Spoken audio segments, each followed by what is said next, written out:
Bonjour à tous et bienvenue dans cette nouvelle vidéo dans laquelle je vais vous parler enfin de mes carnets de 2024, du moins de mes principaux carnets parce qu'il y a plein de choses qui n'ont pas changé.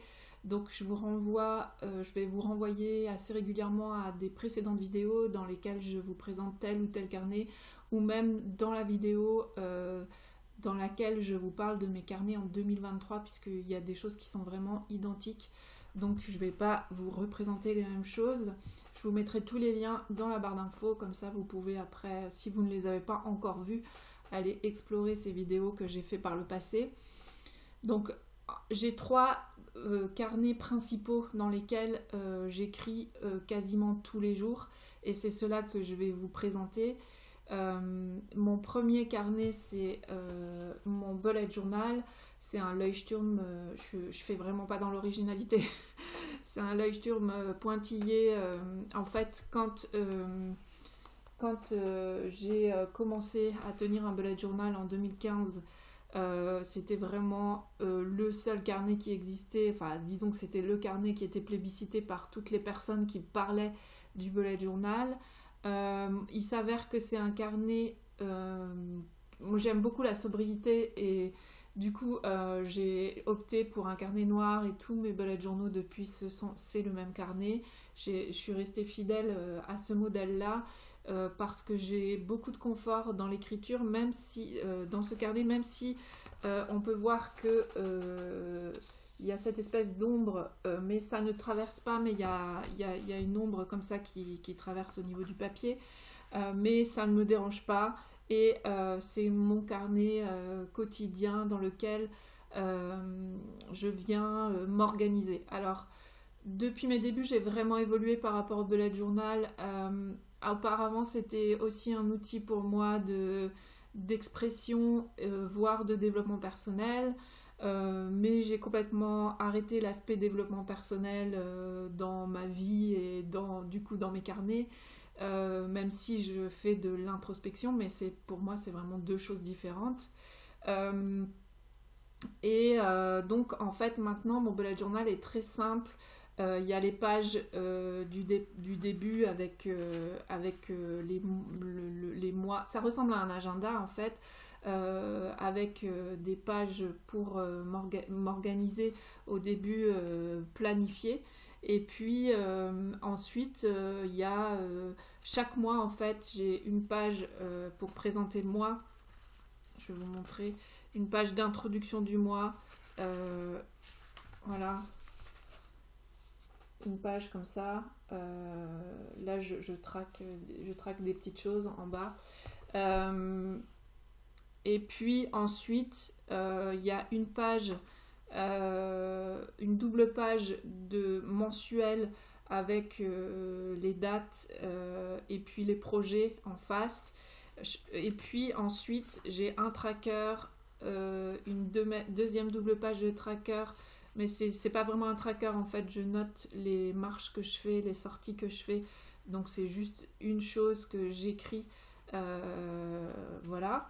Et puis ensuite, j'ai une double page par semaine dans lequel je note mes to-do list, que ce soit professionnel, enfin en fait tout ce que je dois faire dans la journée en gros, les choses qu'il ne faut pas que j'oublie, parce qu'évidemment je ne vais pas noter les choses que je fais de manière instinctive et naturelle, mais je vais noter les choses que je risque d'oublier en fait. Et plus tout ce que je dois faire pour créer, etc. Donc ça c'est voilà, c'est mon outil, c'est surtout un outil de travail. C'est rare que je sorte mon bullet journal quand je ne travaille pas.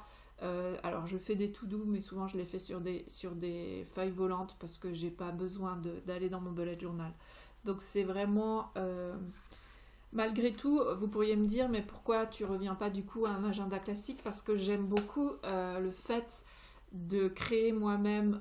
Il y a quand même un petit côté, un plaisir de créer moi-même ma double page, même si ça reste très très succinct. Vous pourrez voir dans la vidéo consacrée au bullet journal.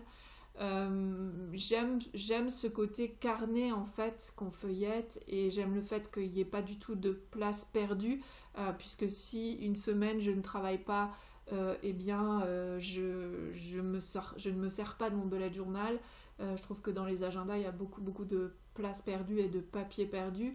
Là, mon dernier bullet journal, il m'a duré de décembre 2022 à janvier 2024. Je viens juste de commencer en février, là, celui que j'ai. Donc, voilà, c'est pour ces raisons-là que je continue à tenir un bullet journal, mais c'est vraiment purement organisationnel. Et puis parfois aussi ce que je note dans mon bullet journal, donc sur la double page de la semaine, c'est des petites anecdotes, des choses comme ça qui vont me servir ensuite à tenir mon journal où je raconte la vie de la famille pour pas oublier. Puisque vous allez voir que maintenant je suis passée à un mode de fonctionnement différent par rapport à ça. Avant j'écrivais tous les jours, mais maintenant non, donc j'ai besoin de m'en souvenir. Voilà, donc ça c'est mon premier carnet dont je me sers tous les jours, ou presque. Ensuite évidemment, alors là c'est plutôt à une fréquence hebdomadaire, mais parfois c'est plusieurs fois par semaine, c'est mon carnet de lecture. Donc là c'est pareil, j'ai fait une vidéo complète sur mon carnet de lecture. J'ai feuilleté mon carnet de lecture. Donc ça, c'est celui de l'année dernière, de 2023, que je vous ai présenté dans une vidéo. Il s'avère que je n'ai quasiment rien changé. J'ai même pris le même... Alors, la couverture est différente, mais vous voyez que c'est la même marque. Donc là, c'est la marque Blue Art Edition. Et il y a juste que c'est pas la même illustratrice ou le même illustrateur. C'est pas marqué en fait le nom de l'illustrateur sur. Il y a un code, mais vous pouvez aller voir sur le site. Je crois que c'est des carnets qu'on trouve aussi à Cultura. Voilà pour le côté technique. Donc c'est des carnets qui sont un peu plus grands que le A5. Je crois que c'est B5. Vous voyez, ça c'est A5 et vous voyez qu'il est plus grand, donc ça me laisse de l'espace. J'ai modifié 2-3 petites choses, c'est juste que je me suis rendu compte l'année dernière que j'avais largement de la place dans le carnet. Vous voyez que tout ce qui est blanc c'est des pages blanches, et je me suis dit autant en profiter d'avoir autant de place que ça. Donc par rapport à la vidéo de l'année dernière, ce que j'ai ajouté, c'est que je fais des illustrations je colle, c'est plutôt des collages, des images de magazines dans mon carnet entre les différentes sections, et du coup ça lui donne un côté un peu plus, c'est plus agréable quand on le feuillette.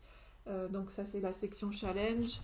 Et puis après, pour le mois de janvier, j'avais aussi mis, avant le mois de janvier, avant chaque mois, une illustration. Et je laisse une page de plus aussi dans le mois. Donc là, c'est mes lectures du mois de janvier. Et là, en fait, c'est si j'ai besoin de prendre des notes. Bon, là, en l'occurrence, au mois de janvier, j'ai pas eu besoin. Et j'ai encore une page ici avant de commencer mes résumés. Voilà, donc ça n'a pas vraiment le principe même de une page par chronique. Enfin, chronique par... en fait, souvent je recopie un résumé ou je crée un résumé du livre, et ensuite j'écris mes impressions. Donc voilà, c'est comme ça que je tiens mon carnet de lecture. Mais si vous êtes vraiment intéressé par le carnet de lecture, vous pouvez aller voir sur la vidéo que j'ai consacrée à celui-là l'année dernière. Vous aurez toutes les informations pour savoir comment j'organise mon carnet de lecture. Pourquoi je tiens un carnet de lecture? Moi, c'est surtout pour une question de mémoire. J'ai beaucoup de plaisir à écrire après avoir lu un bouquin, à écrire mes ressentis, ce que j'en ai pensé, etc. Donc, je le fais.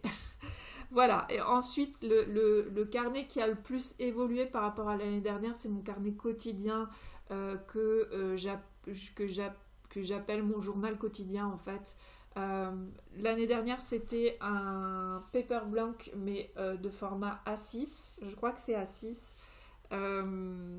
Donc, qui est devenu très dodu parce que j'ai beaucoup fait de collage. Un peu moins à la fin d'année. En fait, il y a du blanc là parce que c'est des pages de notes. vous voyez, que j'ai pas utilisé. Mais j'ai beaucoup collé dedans des photos, des créations aussi, voilà. Il manque encore quelques photos qu'il faut que j'imprime, mais j'étais quand même assez contente de ce format-là. Donc c'est un carnet dans lequel surtout j'écrivais ce qui se passait dans mes journées. Donc c'est un agenda, un agenda quotidien avec une page par jour de chez Paper Blanc, avec la couverture souple.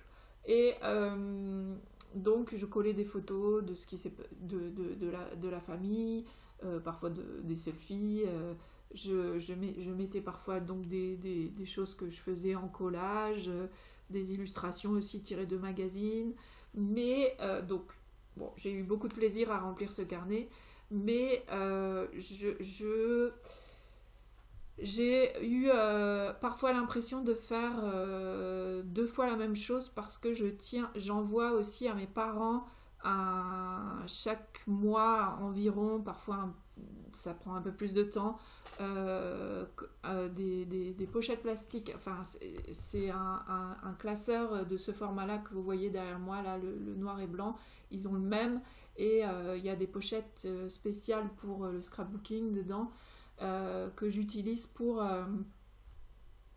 leur faire des pages, des pages de photos plus récits, plus écriture de notre vie de famille, de mes enfants, mon mari, mes petits-enfants. Voilà, donc j'avais parfois l'impression de faire 2 fois la même chose puisque je racontais dans mon journal quotidien certaines anecdotes et après je refaisais pour offrir à mes parents. Et du coup, je me suis dit, cette année, je vais faire un petit peu différemment pour ne pas avoir ce truc-là de redire plusieurs fois la même chose. Mais je ne savais pas trop comment faire pour ce journal du quotidien. La seule chose que je savais, c'est que je ne voulais plus un petit format comme ça, que je voulais avoir plus de place. Donc, je me suis pris un très beau carnet. C'est aussi un Paper Blanc, mais cette fois, c'est une couverture rigide. Je trouve que c'est mieux. Alors c'est très lourd, je pourrais pas l'emmener partout avec moi. J'ai tâtonné en fait au mois de janvier. C'est aussi pour ça que j'ai mis du temps à venir vous en parler. Au départ, j'étais partie plus sur quelque chose de semblable à ce que je faisais l'année dernière, du récit de vie avec emplacement pour mettre des photos. Parce que souvent j'imprime les photos, je les imprime pas au jour le jour, je fais une séance d'impression de photos au bout d'un mois et puis je rajoute les photos. Mais j'avais quand même envie je crois que j'en avais parlé dans ma série de vidéos de décembre. J'avais envie de faire plus d'expérimentation dans ce journal. Et au final, au fur et à mesure du mois de janvier, c'est devenu quelque chose de beaucoup plus expérimental et de beaucoup plus intime. Donc je raconte encore des choses de mes journées bien sûr, mais je l'utilise beaucoup plus comme un journal d'expression avec beaucoup de collages, des dessins, voilà, je dessine, je fais des collages comme ça. Donc là par exemple sur cette double page, d'un côté, c'est un texte que j'ai écrit qui n'est pas que j'ai écrit pendant une séance d'écriture sur Zoom avec les personnes du labo. Donc, c'est pas vraiment un texte de récit de vie, même si ça fait appel à mes souvenirs. Mais il y avait, voilà, il y a une façon d'écrire un peu différente. Donc, j'ai pas raconté ma journée du lundi. C'était ce début de semaine. Et de l'autre côté, j'ai fait un collage en laissant un tout petit peu d'écriture, en laissant un tout petit peu de place là pour raconter ma journée. Mais vous voyez que c'est pas juste je raconte ma journée, ça peut être des textes créatifs, ça peut être juste une page comme ça, voilà, où il y a juste je prends juste une illustration et je colle et puis après je raconte de l'autre côté. Voilà, je mets des collages que je fais, je rajoute, là j'avais rajouté une page, là j'avais imprimé, puis c'était c'était pas prévu au départ que j'imprime aussi grand, puis finalement je me suis dit allez hop, je le mets dans mon carnet. Bref, en fait je me sens beaucoup plus libre que ce que je me sentais l'année dernière à devoir faire quelque chose qui sera lu par quelqu'un à un moment, si ça se trouve. Alors, je suis pas dans quelque chose qui ressemble aux pages du matin, c'est pas ça. Mais disons que je me suis libérée du côté exhaustif du récit de vie, de raconter vraiment tout ce qui est important et tout ça. Quand j'ai envie de le faire, je le fais. Et quand j'ai envie de faire autre chose, de mettre autre chose, de faire juste un collage, de dessiner une fleur à la façon de Prévert, et puis d'écrire autour de la fleur, quand je veux mettre un texte que j'ai créé par ailleurs, voilà, je m'autorise à ça, je m'autorise ça. Ça pourrait être d'autres choses aussi, hein. Pour l'instant j'ai pas encore tout exploré ce qui me venait, mais ça peut être de recopier un extrait d'un bouquin qui m'a vraiment touchée, voilà, un dialogue, réécrire un dialogue que j'ai eu, une conversation que j'ai eue. Il y a plein de choses comme ça que je peux explorer en ne me forçant pas à être exhaustive, parce que ce qui est ma priorité maintenant dans ce journal quotidien, c'est de me faire plaisir. Vraiment, de vraiment, si un jour j'ai plutôt envie de dessiner, je dessine. Si un jour j'ai plutôt envie d'écrire, j'écris. Si j'ai pas trop de temps mais j'ai quand même envie de créer dedans, bah, je peux juste coller une belle image de magazine qui m'a plu et que j'ai mis de côté, ou que je vais feuilleter un magazine et puis hop, la première qui me plaît, je la mets. J'ai pas d'intention particulière avec ce journal que de me faire plaisir, et je remarque que bah, c'est vraiment un rendez-vous qui est de plus en plus important pour moi, que je me dis jamais oh là là, j'ai pas fait mon journal aujourd'hui, parce qu'en plus si je le fais pas, bah, c'est pas grave. Y a pas comme il n'y a pas de souci à raconter quelque chose absolument, donc voilà, je suis assez contente de la formule que j'ai choisie, que j'ai trouvée en tâtonnant, hein. Je m'étais pas dit au 1er janvier, bon, dans cet ouvrage-là, dans ce carnet-là, ça va être juste je me fais plaisir, parce que je pense que ça m'aurait un peu peut-être mis la pression de absolument vouloir me faire plaisir. Enfin, je sais pas, il y a un truc. En plus, c'est un beau carnet que j'ai quand même payé assez cher. Donc, est-ce que j'aurais pas eu peur de gâcher le carnet? Et en fait, c'est venu au fur et à mesure. Et finalement, je suis complètement décomplexée par rapport au fait que ce soit un beau carnet, et que peut-être que à la fin de l'année, j'aurais envie de montrer à personne ce que j'ai créé dedans, parce que j'ai vraiment plaisir à prendre ce carnet chaque jour parce qu'il est beau et à tenter des choses, voilà. Et ça, c'est important aussi, parce que je sais que vous êtes nombreuses et nombreux à avoir des très beaux carnets dans vos tiroirs, et d'avoir peur de les gâcher. Et je trouve que le beau carnet, ça nous encourage, ça donne plus de plaisir qu'un carnet premier prix où le papier n'est pas de bonne qualité. Là, je sais que je peux colorier au feutre plusieurs fois, ça va pas transpercer parce que le papier papier blanc est quand même assez de qualité. Je sais que je peux coller, et que la reliure a la capacité d'accueillir pas mal d'épaisseur, et puis parce que j'ai eu d'autres carnets comme ça, donc je le sais. Et puis que je pourrais toujours, s'il le faut, supprimer quelques pages de la fin, les pages de notes, si ça manque, si c'est vraiment trop dodu, pour que la reliure ait de la place. Voilà, bref. Je voulais vous partager ça aujourd'hui, comment j'ai évolué entre ça et ça, et puis le fait que pour le reste c'est stable. Ça veut pas dire que je suis pas contente de ce carnet-là, je suis quand même très contente de... Bah, c'est mes souvenirs, hein. Et j'ai eu d'autres carnets comme ça où j'ai beaucoup tâtonné.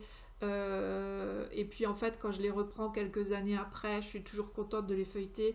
Et je pense que c'est mon mode de fonctionnement. J'arriverai jamais à trouver une formule idéale. Il y a une formule qui me va à un moment et je l'explore. Et puis après, j'ai envie de revenir à autre chose et c'est ok.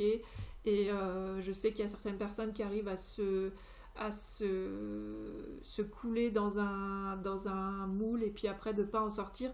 Ce qui est mon cas aussi, hein, puisque vous voyez que avec le bullet journal, bah, j'ai trouvé ma façon de fonctionner et ça me va et j'ai pas envie de changer. Et ça fait 2015, bientôt 10 ans que je travaille sur les mêmes carnets avec à peu près la même structure. J'ai changé quelques trucs, mais pas grand chose, avec juste un feutre noir, un stylo plume noire. Enfin voilà.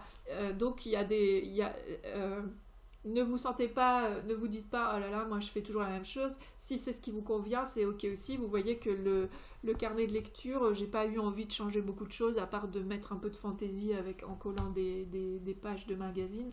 Donc, mais j'ai besoin d'un espace en fait où je vais pouvoir plus essayer des choses. Et l'année dernière, j'avais un carnet spécial pour ça. C'est-à-dire que j'avais mon carnet quotidien plus un carnet d'expérimentation. Et en fait, là, je me suis dit, ça va être mon carnet quotidien qui va être mon carnet d'expérimentation parce que j'ai pas... Le temps n'est pas exponentiel et aussi j'ai eu moins d'énergie ces derniers temps. J'ai fait d'autres choses, j'ai fait des puzzles. Enfin voilà, j'ai passé un peu du temps à faire d'autres choses.